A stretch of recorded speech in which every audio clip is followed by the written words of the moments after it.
This is James Corbett of corbettreport.com, reporting from Osaka, Japan, on the 11th of March 2012, the one-year anniversary of the earthquake and tsunami that shook this island nation's northeast and set into motion the chain of events that led to the disaster at the Fukushima Daiichi nuclear power plant.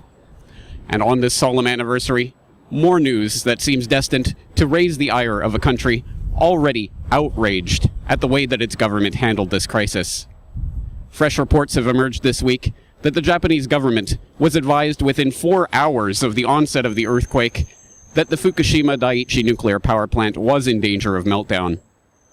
We now know that meltdown did indeed occur at 3 of the plant's 6 reactors, a fact known by the plant's operator, the Tokyo Electric Power Company, within days of the events, but withheld from the public for 3 months.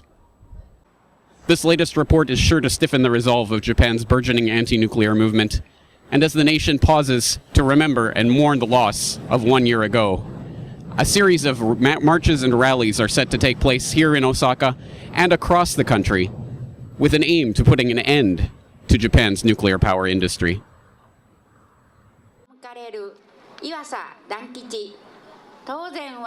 The day's events included lectures, speeches, and even reading of Japanese haikus. 原子炉を作った者に直させよ。原子炉を作った者に直させよ。宮崎志麻子。国難に Musical events and dances were also part of the protest.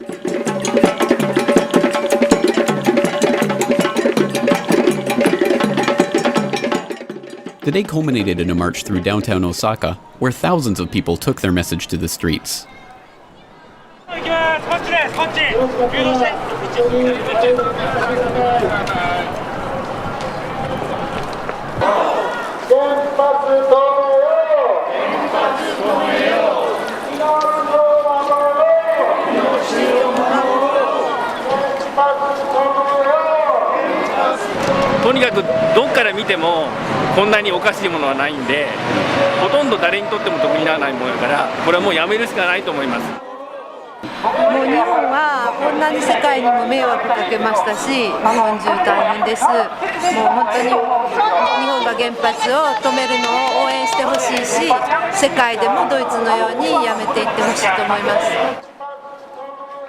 The march in Osaka was just one of dozens of such events that took place around the world in solidarity with the Japanese anti-nuclear movement and in commemoration of the first anniversary of the start of the Fukushima crisis.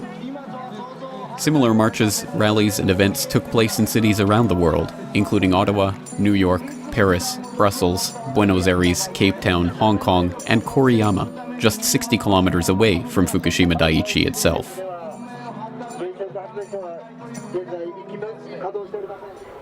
And even as the people of Japan make their voices heard on the streets of Osaka and around the country, there are signs that there is a remarkable change happening in a country that is remarkably resistant to it, as all but 2 of the nation's 54 nuclear reactors have been shut down since the Fukushima reactor incident for scheduled maintenance, with no signs of any of them coming back online anytime soon. And the last 2 remaining reactors are scheduled to be shut down for maintenance this spring, meaning that Japan will be nuclear power free during the peak summer electricity season for the first time in recent history this year. But even as the people make their voice heard, and these remarkable changes continue happening in Japan, given the entrenchment of the nuclear industry in Japan and its collusion with the supposed regulatory bodies of the Japanese national government that has been exposed by the Fukushima crisis, it remains to be seen whether or not these protesters will have their voices heard and nuclear power will leave the shores of Japan for good. From Osaka in Western Japan, this is James Corbett of corbettreport.com.